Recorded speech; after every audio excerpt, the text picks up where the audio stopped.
ఓం గం గణపతయే నమః. నమః శంభవే చ మయో భవే చ నమః శంకరాయ చ మయస్కరాయ చ నమః శివాయ చ శివతరాయ చ. ఓం నమః శివాయ. ఓం త్రయంబకం యజామహే సుగంధిం పుష్టివర్ధనం ఉర్వారుకమివ బంధనాన్ మృత్యోర్ముక్షీయమామృతాతో. ఓం మృత్యుంజయేశ్వరాయ నమః. ఓం శమగ్నిరగ్నివిష్కరశ్చన్నస్తపతు సూర్యః శంబాతో వాత్వరప అపసృతః. ఓం శం శనైశ్చరాయ నమః. జ్ఞానసిద్ధిని వీక్షిస్తున్నటువంటి ప్రేక్షకులందరికీ కూడా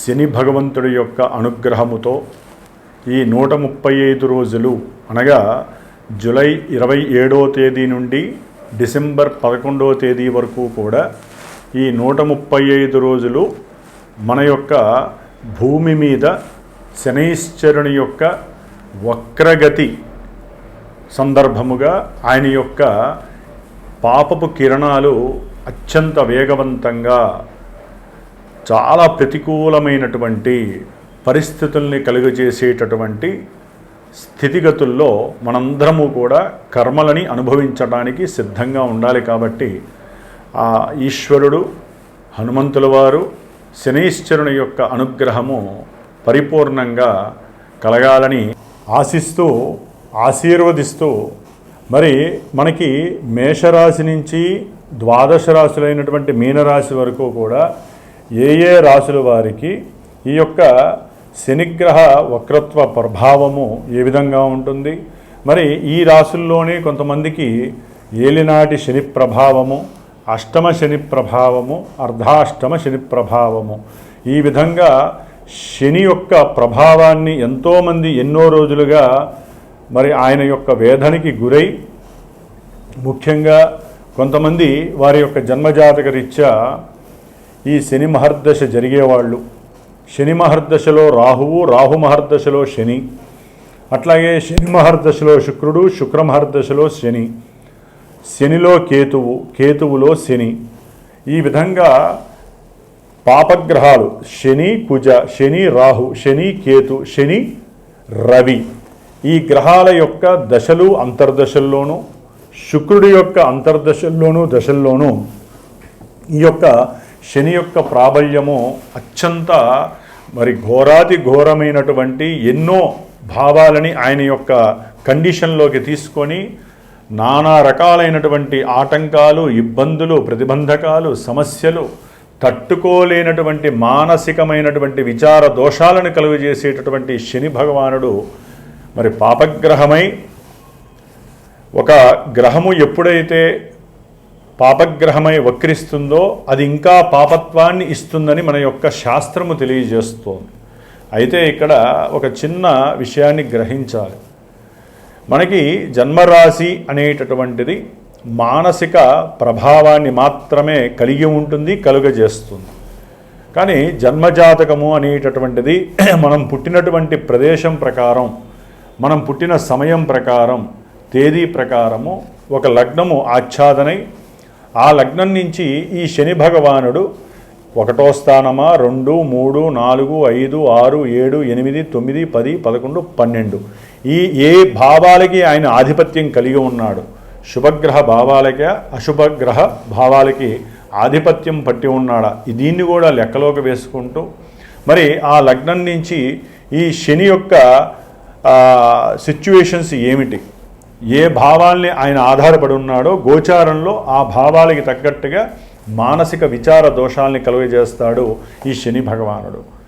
మరి ఈ యొక్క కలియుగంలో శని బాధల నుంచి ముఖ్యంగా ఈ వక్రించిన పాపగ్రహమైనటువంటి పాపత్వాన్ని ప్రసాదించేటటువంటి మరి కలికి అత్యంత దగ్గరగా సహకరిస్తూ ఉండేటటువంటి ఈ యొక్క శని యొక్క బాధల నుంచి తప్పించుకోవడానికి ఒక చిన్న శ్లోకాన్ని చెప్తాను. కర్కోటకస్య నారస్య దమయంత్యా నలస్య చ ఋతుపర్ణస్య రాజర్షే కీర్తనం కలినాశనం. అంటే మనకి అందరికీ తెలిసినటువంటి విషయం నల దమయంతుల యొక్క చరిత్ర. దీంట్లో నలుడు మహారాజు చక్రవర్తి అయి ఉండి కూడా ఎంతో ఘోరమైనటువంటి కష్ట నష్టాలను అనుభవించటంలో శని యొక్క పాత్ర, ఏలినాడి శని పాత్ర మనం చదువుకోవాల్సిందే. కాబట్టి నలదమయంతుల యొక్క చరిత్ర చదివినా కూడా ఈ యొక్క సిచ్యువేషన్లో వారికి ఉన్నటువంటి శని దోషాలు తొలగిపోవటానికి అవకాశాలు ఎక్కువగా ఉంటాయి. కాబట్టి మరి ముఖ్యంగా ఈ యొక్క శని మహర్దశల్లో ఈ యొక్క శని దాదాపుగా మనకి ఈ జూలై 27వ తేదీ నుండి డిసెంబర్ 11 వరకు కూడా రేవతి నక్షత్రంలో 3వ పాదంలో వక్రించినటువంటి శని దాదాపుగా అక్టోబర్ 8వ తేదీ వరకు కూడా అదే నక్షత్రంలో వక్రించి వెనక్కి వస్తూ ఉంటాడు. అట్లాగే ఈయన డిసెంబర్ 11 వరకు కూడా సొంత నక్షత్రంలో వక్రించడం ఇంకా ఘోరమైనటువంటి ప్రభావాలని మనకి ప్రసాదిస్తూ ఉంటాడు కొన్ని రాశుల వారికి. ఆ రాశులు ఏంటో మనం తెలుసుకుందాం. అయితే ఈ వక్రత్వంలో ఈ గ్రహము చాలా వరకు తన యొక్క కిరణాలని ముందు ఇవ్వాల్సినటువంటి, అంటే ఇప్పుడు మీనరాశిలో జలరాశిలో రేవతి నక్షత్రంలో 3వ పాదంలో ఉన్నటువంటి ఈ శని భగవంతుడు తన యొక్క దృష్టిని, 3వ దృష్టిని వృషభ రాశి మరియు మిథున రాశి ఈ 2 రాశుల మీద ప్రభావితం చూపిస్తూ ఇప్పుడు ఆయన వక్రించిన తర్వాత కొంచెము నక్షత్రాలు, అంటే రోహిణీ నక్షత్రము, మృగశిర నక్షత్రం, ఈ 2 నక్షత్రాల మీద అధికంగా తన యొక్క శక్తిని ప్రసాదిస్తాడు. అట్లాగే తన యొక్క సప్తమ దృష్టి ఇప్పటి వరకు కూడా కన్యారాశి మీద, కన్యారాశిలో ఉన్నటువంటి ఉత్తర ఫల్గుని నక్షత్రము, హస్తా నక్షత్రం మీద ఉండేది. అట్లాగే చిత్తా నక్షత్రం మీద ఉండేది. ఇప్పుడు ఆయన వక్రించినప్పుడు ఎక్కువ శాతము రోహిణీ నక్షత్రము, హస్తా నక్షత్రము, ఉత్తర ఫల్గుని నక్షత్రం మీద ఆయన యొక్క ప్రభావం చూపిస్తాడు. అట్లాగే శని భగవానుడు మీనరాశిలో ఉండి తన యొక్క దశమ దృష్టిని మీనరాశి మీద ప్రభావితం చూపిస్తూ దాదాపుగా పూర్వాషాఢ నక్షత్రము, ఉత్తరాషాఢ నక్షత్రము ఈ యొక్క నక్షత్రాల మీద తన యొక్క ప్రభావాన్ని అధికంగా చూపిస్తూ ఎన్నో అనారోగ్యాలని, అనుకున్న పనులలో వాయిదాలని, అసలు అనుకున్నది జరిగింది అనుకుంటే మహదానందంగా భావించే పరిస్థితులను కలుగజేస్తూ ఈయన ముఖ్యంగా ఆర్థిక విషయాల మీద, అనారోగ్యానికి సంబంధించిన విషయాల మీద, అనుకున్న పనుల్లో ఆటంకాలు కలుగజేయటం, ఆలస్యాలు, అది వివాహమైనా విద్యపరంగా ఎన్నో ఆటంకాలు, ఉన్నత విద్యలు లేకుండా చేయటం, విదేశాల్లో ఉన్నటువంటి వాళ్ళని ఇబ్బందులు పెట్టడము, ఉద్యోగాదుల్లో ప్రమోషన్లు వస్తాయనుకుంటే అది కాస్త ఉన్న ఉద్యోగం తొలగిపోవటం, ఇలాంటి ఎన్నో రకాలైనటువంటి ప్రతికూల పరిస్థితుల్ని ఇవ్వటంలో శని భగవానుడు మహాదిట్ట. మరి ఈ యొక్క వక్రించిన శని ఫలితాలు ఈ యొక్క జన్మరాశులకి, అంటే మేషం నుంచి మీనరాశి వారికి ఏ విధంగా ఉంటాయో తెలుసుకుంటూ, ఎవరికైనా సరే జన్మజాతకంలో లగ్నాతు ఈ యొక్క శని ఎవరనేది తెలుసుకునే ప్రయత్నాన్ని చేయండి. అసలు ఏ దశలు జరుగుతున్నాయో తెలుసుకోవడానికి ప్రయత్నం చేయండి. ఈ యొక్క ఫలితాలు విని ఎవరూ బాధపడక్కర్లేదు, అట్లా అని సంతోషపడకూడదు. జన్మజాతకరీత్యా మాత్రమే దశలు, అంతర్దశలు మనల్ని యాక్టివేట్ చేస్తూ ఉంటాయి. కాబట్టి కొంతవరకు ఈ శనిచ్చే ఫలితాలు ఏ ఏ రాశుల వారికి ఏ విధంగా ఉంటాయో తెలుసుకుందాం. ఓం శం శనైశ్చరాయ నమః. ఓం శం శనైశ్చరాయ నమః. ఎవరికైతే గనక శని మహర్దశలు కానీ అంతర్దశలు జరిగిన పుష్యమీ నక్షత్రము, అనురాధ నక్షత్రము, ఉత్తరాభాద్ర నక్షత్రము ఈ నక్షత్ర జాతకులు కానివ్వండి, అట్లాగే కుంభరాశి, మీనరాశి, మేషరాశి, వృషభ రాశి, అట్లాగే మనకి ముఖ్యంగా కన్యారాశి, ధనుస్సు రాశి ఈ రాశుల వారు, ఈ అంతర్దశలు దశలు జరిగేవారు తప్పకుండా శ్రావణ మాసంలో మనకి బహుళ శుద్ధ విధియ నుండి దాదాపు 19 రోజులు పంచమి వరకు కూడా నా యొక్క శ్రీమాత జ్యోతిషాలయ పీఠంలో ఈ యొక్క శనిగ్రహ పీడలు, బాధలు తొలగించటానికి ఒక దీక్షా కార్యక్రమం 19 రోజులు నిత్యము 1000 సార్లు శనికి సంబంధించినటువంటి మూలమంత్ర బీజాక్షరాలని, అట్లాగే మూలమంత్ర వేదమంత్రాన్ని కూడా జపిస్తూ నిత్యము 19 రోజులు రుద్రుడికి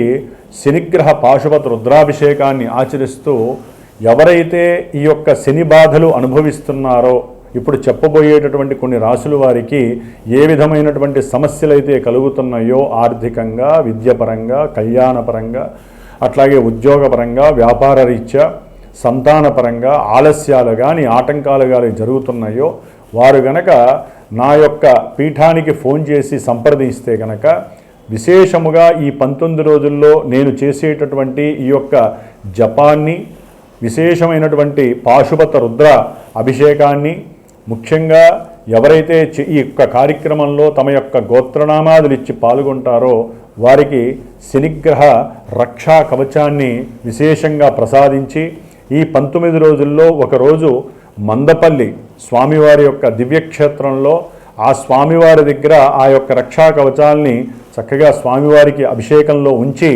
విశేషముగా వీలుంటే అక్కడ హోమాన్ని ఆచరించి ఆ యొక్క ప్రసాదాన్ని మీకు చేరవేసేటటువంటి బాధ్యతని స్వీకరిస్తున్నాను. కాబట్టి దీనివలన విశేషమైనటువంటి శనిగ్రహ అనుగ్రహం కలిగి ఎంతటి కార్యాన్నైనా సరే జయించేటటువంటి పరిస్థితి కలుగుతుంది. ఎటువంటి మృత్యువునైనా సరే మనం తప్పించుకునేటటువంటి పరిహారము మనకి ఈ యొక్క రక్ష ద్వారా మనకి లభిస్తుందని ఆశిస్తూ ఆశీర్వదిస్తూ మరి మేషరాశి వారి గురించి, మీనరాశి వారి గురించి కూడా ఈ మధ్యలో ఉన్న రాశుల గురించి మనం ఇప్పుడు చర్చించుకుందాం. తులారాశి వారికి వక్రగతిలో ఉన్నటువంటి ఈ శని భగవానుడు చతుర్థానికి పంచమానికి అధిపతి అయి జూలై 27వ తేదీ నుండి డిసెంబర్ 11వ తేదీ వరకు కూడా దాదాపుగా ఈ 136 రోజులు ఈ నిజంగా ఈ యొక్క నక్షత్రాలు ఏవైతే తులారాశిలో ఉంటాయో చిత్తా నక్షత్రము, స్వాతి నక్షత్రము, విశాఖ నక్షత్రము, ఈ నక్షత్రాల వారు తులారాశి వారు ఎవరైతే కనుక వారి యొక్క జన్మజాతకంలో ఇదే నక్షత్రాలు ఇదే రాశులు అయ్యుండి శని భగవంతుడు ఏ ఉద్యోగానికి సంబంధించిన ఆధిపత్యమో వ్యాపారానికి సంబంధించిన ఆధిపత్యమో అయి ఉండి గనక ఈ యొక్క నక్షత్ర రాశి జాతకులు కొంచెము ఉద్యోగాదుల యందు కొన్ని ఇబ్బందులు పడే పరిస్థితి కలగచ్చు. అంటే ఆల్రెడీ ఉద్యోగాల్లో విదేశాల్లో కానీ ఈ స్వదేశంలో కానీ ఉద్యోగాదుల్లో ఆచరిస్తూ ఎన్నో అనుమానాలు అవమానాలతో జీవితాన్ని గడుపుతున్నటువంటి వారు, అసలు ఉద్యోగంలో లేక ఉద్యోగం ఎప్పుడు వస్తుందో అని ఎదురుచూసి బాధపడుతున్నటువంటి తులారాశి వారు, ఎందుకంటే 6వ స్థానంలో శని ఒక రకంగా సజావుగా ఆయన యొక్క చార జరుపుతున్నప్పటికీ, అంటే ఆ సరైన వేలో వెళ్తున్నా కూడా ఉద్యోగాలు లేక బాధలు పడ్డ వాళ్ళు చాలామంది ఉన్నారు. కోట్ల మంది ఉన్నారు, లక్షల మంది ఉన్నారు. ఆల్రెడీ ఉద్యోగంలో ఉన్న వాళ్ళకి ఇప్పుడు పరీక్ష పెట్టే పరిస్థితి. ఎందుకంటే ఆయన వెనక్కి జరుగుతాడు కాబట్టి కొంచెం వెనక నక్షత్రంలోకి వచ్చినప్పుడు ఇంకా ఘోరమైనటువంటి పరిస్థితి. ఎవరైతే కాస్త ఇల్లు కట్టుకుంటూ అప్పు చేశారో ఆ అప్పులు కాస్త తగ్గటము, భార్య యొక్క ఆర్థిక సహకారం లేదా భర్త యొక్క ఆర్థిక సహకారం, అదే ఉద్యోగరీత్యా కొంతమంది ఏదైనా వ్యాపారం ఉద్యోగం చేస్తే ఆ యొక్క గృహపరమైనటువంటి విషయాలలో కొంతవరకు వీరికి ఆనందం కలుగుతుంది. అప్పులు తీరిపోయినాయి, ఈ ఇల్లు మన సొంతమైపోయింది అనేటటువంటి ఆనందము. చదువుకునే విద్యార్థులు, ముఖ్యంగా చదువుకునేటటువంటి విద్యార్థులు కొంచెం జ్ఞానంతో ప్రవర్తించాలి. రాసేటటువంటి పరీక్షలు ఏకాగ్రత, కేంద్రీకృతమైనటువంటి సృజనాత్మకమైనటువంటి శక్తిని ఎక్కువగా ప్రోద్బలం చేసుకోవాలి.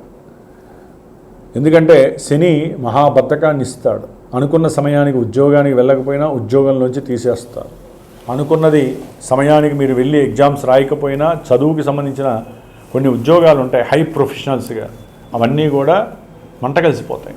కాబట్టి బద్ధకాన్ని విడనాడాలి, అతిగా నిద్రపోకూడదు, అబద్ధాలు ఆడకూడదు. అట్లాగే కొంతమందికి తులారాశి వారికి సంతానపరమైనటువంటి విషయాల యందు బాగా ఆలస్యం అవుతుంది. సంతానం కావాలి అనుకున్న వాళ్ళకి ఆలస్యాన్ని ఇస్తారు. కొంతమందికి ఉదర సంబంధిత అనారోగ్య బాధలు బాగా ఇబ్బందులు పెట్టి అసలు ఏం జరుగుతుందో తెలియక చాలా ఇబ్బందులు పడే పరిస్థితి. అలాగే తులారాశి వారికి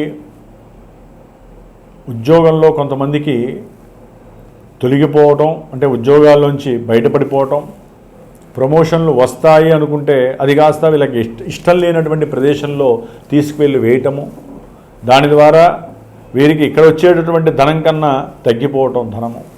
పెట్టిన పెట్టుబడుల్లో లాభం అనేటటువంటిది స్థానం తగ్గుతుంది. కొంతమందికి ఈ యొక్క తులారాశి వారికి అప్పుల బాధలు కొంతవరకు తగ్గే అవకాశం ఉంటుంది. దీర్ఘకాలిక అనారోగ్య సమస్యలు తగ్గే అవకాశం ఉంటుంది. శత్రుత్వ బాధలు తగ్గే అవకాశము తులారాశి వారికి కలుగుతుంది. కాబట్టి ఉన్నంతలో తులారాశి వారు ఏదైనా ప్రేమకి సంబంధించినటువంటి విషయాలు కాస్త ప్రారంభం అవటం, విద్యార్థులకి కాస్త ఉపశమనం కలుగుతుంది. అంటే కాస్త ఏకాగ్రత కనుక వీరు కష్టపడాలి, కష్టపడే తత్వం ఉంటేనే ఏకాగ్రత పెరుగుతుంది, లేకపోతే ఇవన్నీ కూడా సమస్యాత్మకమే. కాబట్టి ఈయన చూసే దృష్టిలో తులారాశి వారికి ధనపరంగా కూడా పడుతుంది. కాబట్టి ఇందాక చెప్పినట్టుగా కాస్త ఆర్థిక లావాదేవీల విషయాలలో అంతర్గతంగా కొంచెం జాగ్రత్తగా ఆలోచించి నిర్ణయాలు తీసుకోండి. చేసే ఉద్యోగంలో మీకు ఏదైనా ఎదురు దెబ్బలైతే అసలు మీ జన్మజాతకంలో ఏం జరుగుతోంది, ఒక శని వలనే ఏది జరగదండి, మిగతా గ్రహాలు ఉంటాయి గోచారంలో. అట్లాగే మనకి జన్మజాతకాలలో ఈ యొక్క శని ఎవరు శుభాలకే అశుభాల రాశులకి ఆధిపత్యం వహించి ఉన్నాడు. జరుగుతున్న దశలకి శని ఏదైనా కారకత్వం సిగ్నిఫికెన్స్ ఉందా, దాన్ని బట్టి మాత్రమే గోచారంలో మానసిక వేధలు ఉంటాయి, మానసిక ఆనందాలు ఉంటాయి. కాబట్టి ఉన్నంతలో తులారాశి వారికి శని యొక్క ఎఫెక్షన్స్ కొంతమందికి శుభాలని కొంతమందికి ఇబ్బందుల్ని కూడా కలుగజేస్తాయి. ఆకస్మికంగా ఆర్థికపరమైన నష్టాలు, ఇబ్బందులు పడ్డవాళ్ళు, ఉద్యోగాదుల్లో ఎవరైతే ఇబ్బందులు పడుతున్నారో వారందరికీ కూడా కొంతమందికి జన్మజాతకరీత్యా యోగం కనుక ఉన్నట్లయితే కనుక అనుకూలమైన పరిస్థితులు కలుగుతాయనే చెప్పుకోవాలి. ఆర్థికంగా లాభాలు కూడా వీరిని వరిస్తాయనే చెప్పుకోవాలి. ఓం శం శనేశ్వరాయ నమః.